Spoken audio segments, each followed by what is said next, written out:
So my friend just bought this guitar. And yes, this is exactly how it arrived to him. Disclaimer though, he knew exactly what he was paying for. Hello! This is an old Levin acoustic guitar from 1944. And Levin is an old Swedish brand, so I feel a slight connection to it. Even though it's more than twice my age. Och bilen går bra. So what is the history of this guitar? Well, I don't know, I just got it in my hands. No, but what I and my friend assumed happened is... if you just can... Somehow, at some point, the neck let go of the body and damaging the area underneath the fretboard. And also the bridge has started to loosen up. And why did this happen? Well, it could be a numerous of things. It could be a humidity problem where the wood had become so dry, especially in this area here, which made it shrink and then crack. Which may also be the reason why the bridge is a little bit loose. It also might be that someone put too heavy strings on the guitar and the neck got too much pressure because of the fact that it doesn't have a truss rod. Which is one thing I have to pay close attention to when I'm choosing new strings for this. Or it could just be the passing of time and non-careable owners before my friend. I'm sure I'll never know. But what has been done to try and fix this problem in the past then? The bridge has done nothing about, cause it isn't that big of a problem. What someone has done here to heal though, that is just a straight up mess. The neck, as I said, let go of the body, crushing the area on top underneath the fretboard. And what someone seems to have done here is to just shove some glue into every crack they could find and press the neck back on, which made the neck set in a faulty angle. So now it's more straight than what it should be. And what does that lead to? The all-time very common problem. The string action becomes too high. And what did they try to do about this problem then? Well, they sanded down the saddle, of course. Just take a look at this thing. You can even see the marks from the file that they possibly used. Now the goal with this fix is to make the guitar playable again. And try to keep everything as in touch as possible. I mean, look at this finish! Well, I think it's beautiful. Because right now I can't really do, for example, a touch-up on the paint, because I simply don't have the right things for it. And yes, the present owner knows this and will expect nothing more, or else I wouldn't do it. So the plan, at least for now, is to remove the neck, clean off the neck pocket, start rehydrating the body and set it aside, clean and fix the neck so that it fits the body in the right angle, glue it back to the body, take off and re-glue the bridge, level the frets, make a new saddle, clean it off, restring it, and hope for the best. Yepsy, Pepsi, Depsy, do. So I actually got some new things for this little fix. One of them is for the removing of the neck, and it's a heat gun. Oh, that doesn't sound good. Ah, come on. This was a really cheap heat gun, so I'm not that excited about it. Pew!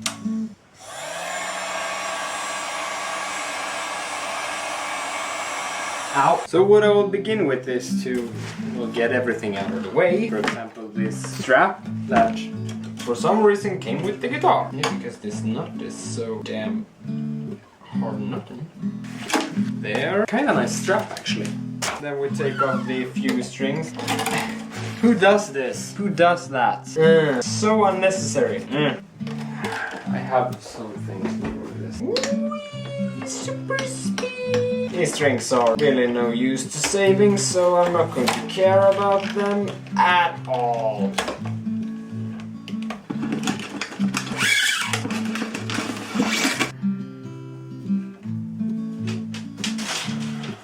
And by this, yeah. Sorry about that. So now that it's in a condition so that I can start working on it. The first thing I will do is to remove the neck. And my friend already began with this, because he noticed that the fretboard has started to loosen up a little bit from the body. He just took one of these knives and he shoved it right in there, and as you can see, goes straight through all the way down to the neck joint. So my next step is to loosen up the glue that is inside the neck pocket, because that's the only place where the neck connects to the body right now. And I will start by taking my knife, just try to go steady and careful, try to get through the lacquer, which seems to go very quickly because it's cracked. Yeah, I think that is as much as I can do of that. So, next thing is to try and apply some heat. How do No. How do you do this? Come on. Isn't you just supposed to fit? There you go. This might work. This might not work. If not, I'm sorry, Christian.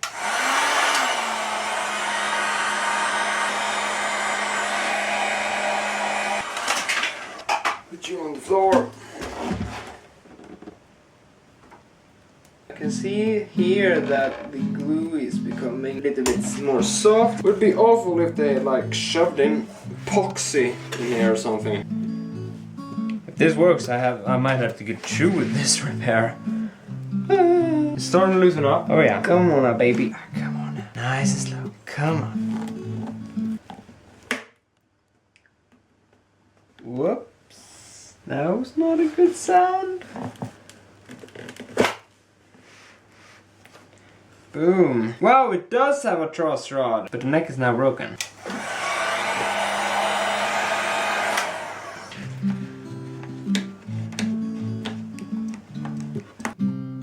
Here we go.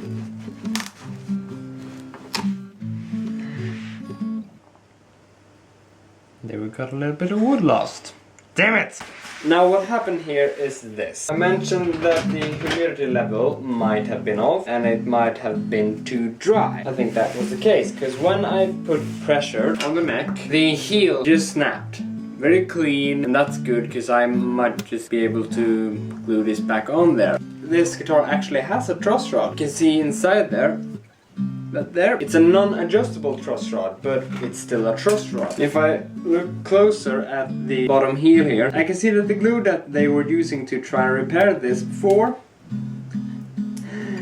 it's crap. The most regular, normal wood glue you can ever possibly find. And that's not what you want to use when you are repairing your instrument. You want to use, I prefer to use the glue tight bond.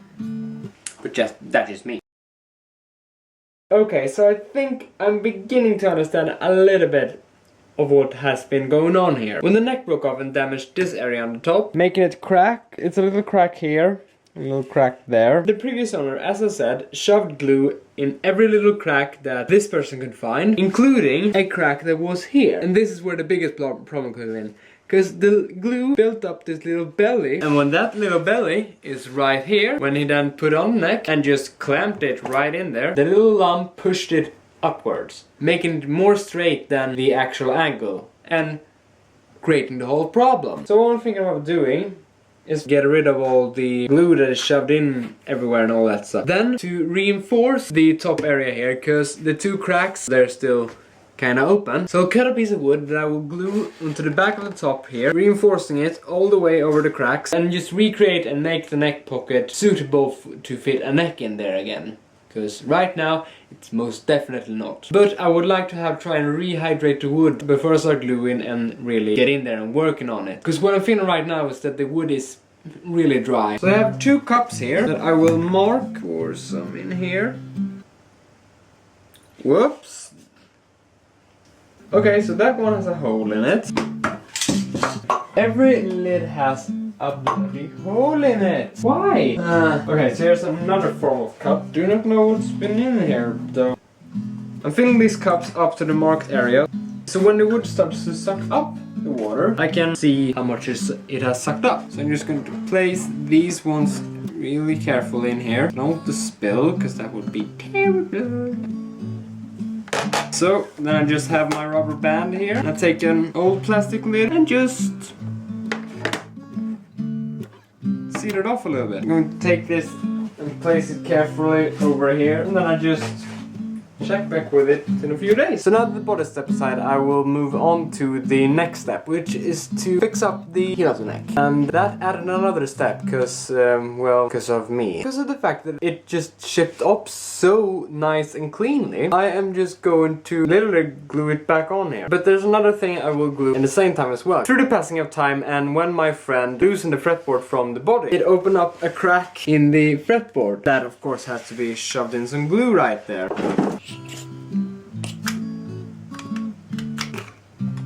Come on, here we go.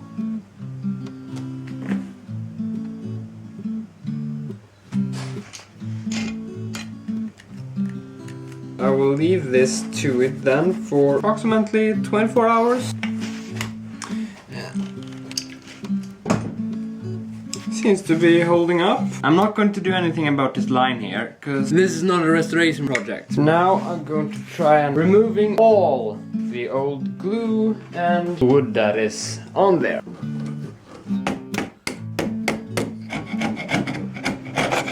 And up here is a lot of glue. When the neck was re-glued, it definitely hit the body here. But here there was a little gap, so it just clogged up with a lot of glue. More fun work for me.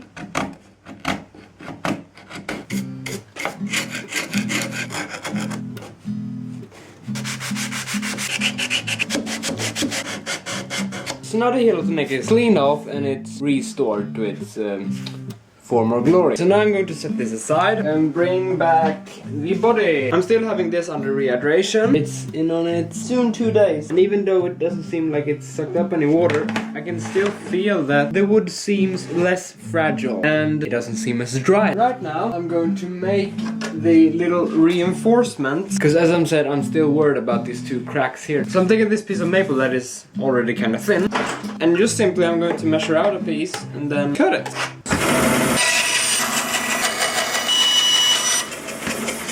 Now to get this little maple piece into the right thickness, I have it clamped down on a flat surface, and then I have another flat surface right on top. Then I can take my router, place it here, and then just route down everything to its right thickness. So I have the little reinforcement piece, and basically it will be sitting like that underneath, so it covers the 2 cracks. But I can't install it quite yet, because there's still glue in this little crack here. So I'm going to take a knife and try to clean out most of the glue that is making this lump. I'm trying to feel on the inside if there's any like glue spots, and there's one, so... Now I cleaned out as much glue as I can, so I'm taking my little reinforcement piece. No dirty things left in you. So to avoid as much glue lumps as possible, I'm only applying glue to the reinforcement piece itself. And now, hopefully this will work fine.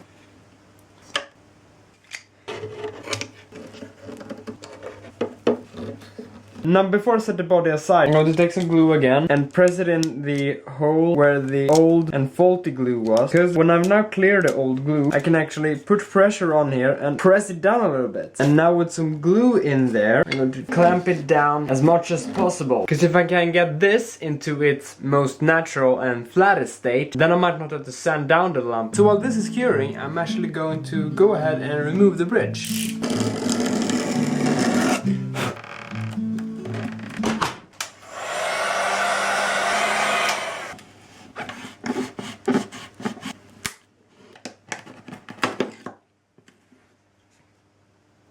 Looks like a Batman symbol. So it came out pretty clean, almost without any wood loss, but there's still some little glue left here, so I'm just going to scrape that off a little bit. And the same thing is with the bridge itself. So this is the bridge, and as you can see here, it has a little crack right there. So I'm just going to try and shove some glue in that crack. Don't know if this will really help it, but just to put some pressure on there. And now this has cured, and also this. That is a huge improvement. So right here is the belly, and there's basically nothing left of it. Right now it's pretty flat, so looking really promising. And from what I can tell from my video function on my iPhone, the little reinforcement is looking pretty good too. So what is next now is to glue back the bridge. The most crucial thing about gluing back an acoustic bridge is that you really have to put it in the right position that it was before, or else the intonation will be off. But I have my lines, and if I dry bit it right on the top, I kind of feel it hooking when it is in the right position. I really do not want it to be in the wrong position.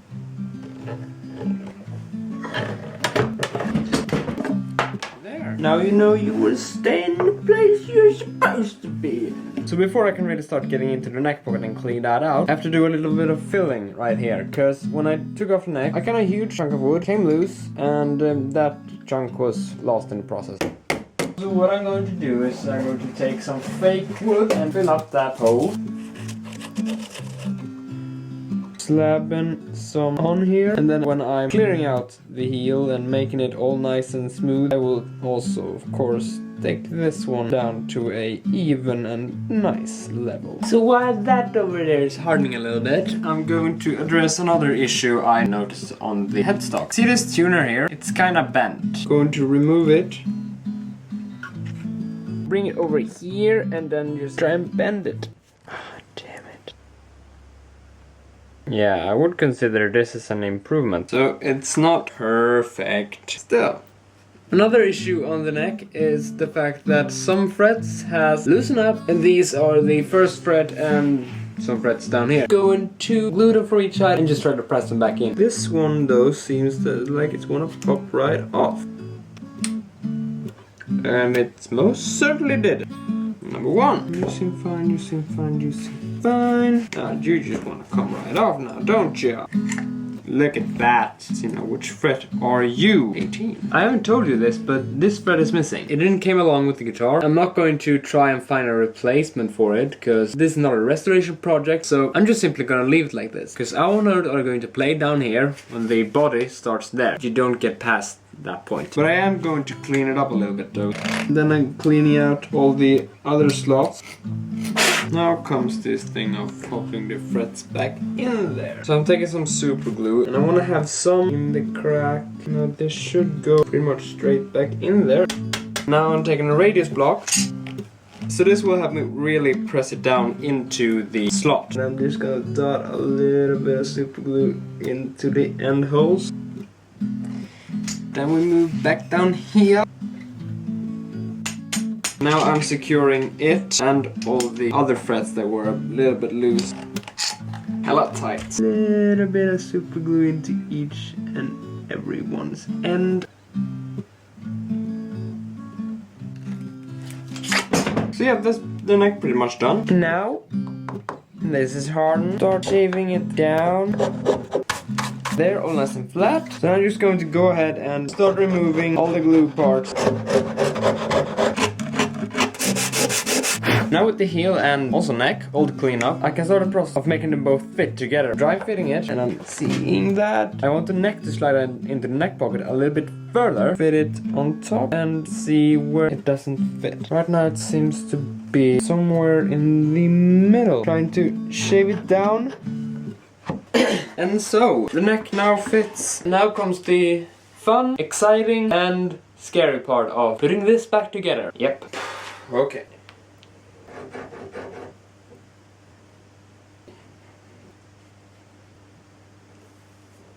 Making sure it's tight.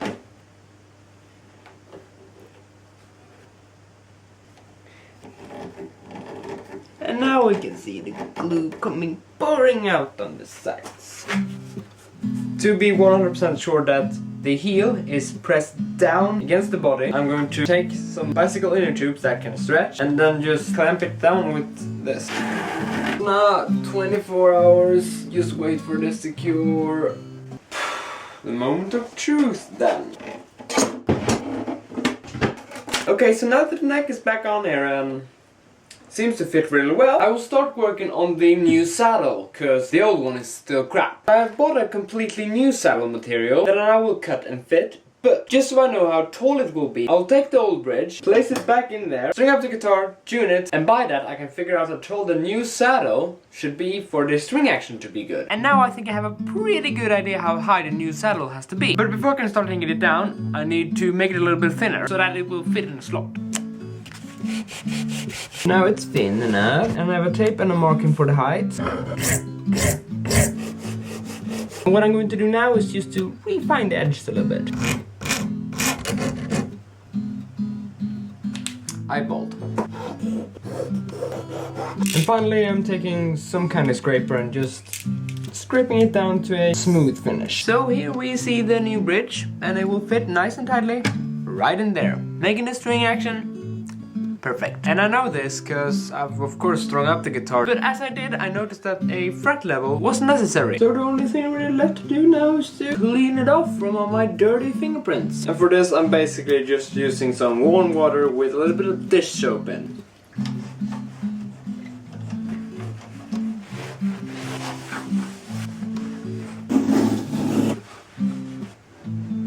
for the fretboard I'm going to use a fretboard conditioner. And now to strung this baby up then.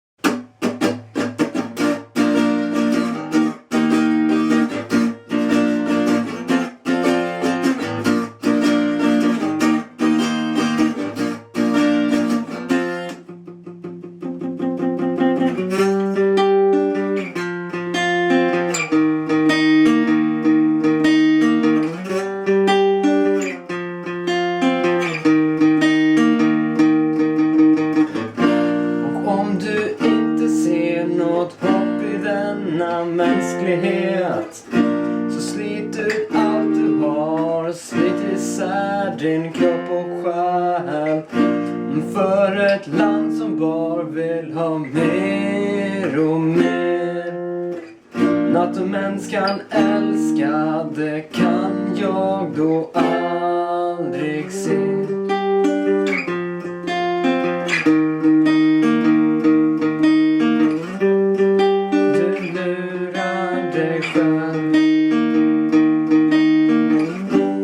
Och jag hoppas att det känns.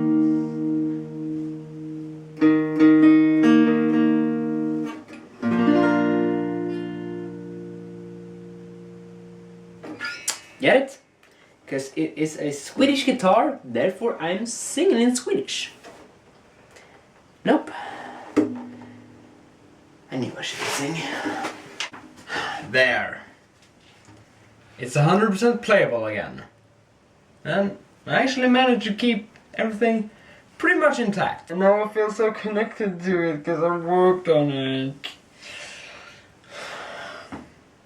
Jag gillar det. What should one take from this repair then? The humidity level on an acoustic guitar is very, very important. And second, if something happens to your instrument and you really do care about it, then take it to someone who knows what they're doing. And don't look at me, cause I don't know shit. I'm Tom Victor Scheider, and thanks for watching.